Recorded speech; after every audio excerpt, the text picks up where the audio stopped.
Ito ang GMA Regional TV News. Patay ang isang lalaki sa Pavia, Iloilo matapos barilin ng dating kinakasama ng kanyang live-in partner. Nasawi naman ang isang ginang sa Cebu City matapos matabunan ng gumuhong riprap. Ang mainit na balita hatid ni Femari Dumabok ng GMA Regional TV. Tulong-tulong ang mga rescuer sa pagresponde sa mga natrap sa loob ng isang bahay matapos madaganan ng gumuhong riprap sa isang subdivision sa Cebu City. Nangyari ang insidente sa gitna ng malakas na buhos ng ulan. Kabilang sa ni-rescue ang isang ginang na natabunan ang kalahating katawan. Nasawi siya kalaunan. Sugatan naman ang mister niya. Gireklamo naman, gipictura naman ako sa kumama nga kuan dito kay diya magud ang likian sir.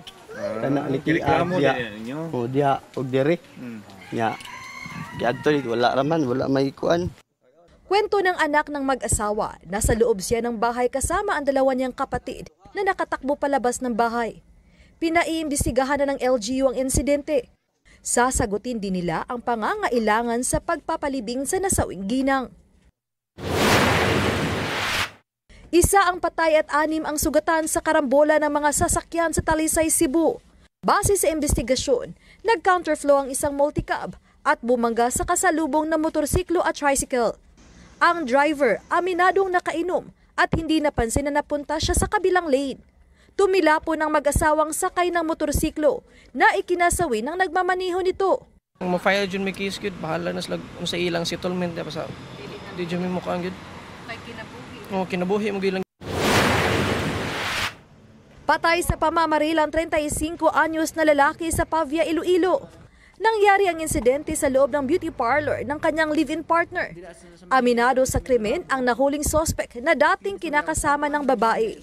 Kinakausap daw niya sa loob ng parlor ang biktima para layuan ang kanyang asawa. Nang may kunin na kutsilyo ang biktima. Tapos may naging kuha sa may lababo, kutsilyo siguro. Ang kubas iunahan ako lay bunon blaw. Itiniro ko na lang eh. Selos ang motibong sinusundan ng pulisya sa krimen. Nakadetain na ang suspect na nahaharap sa reklamong murder with the unuse of unlicensed firearm. Femari Dumabok ng GMA Regional TV.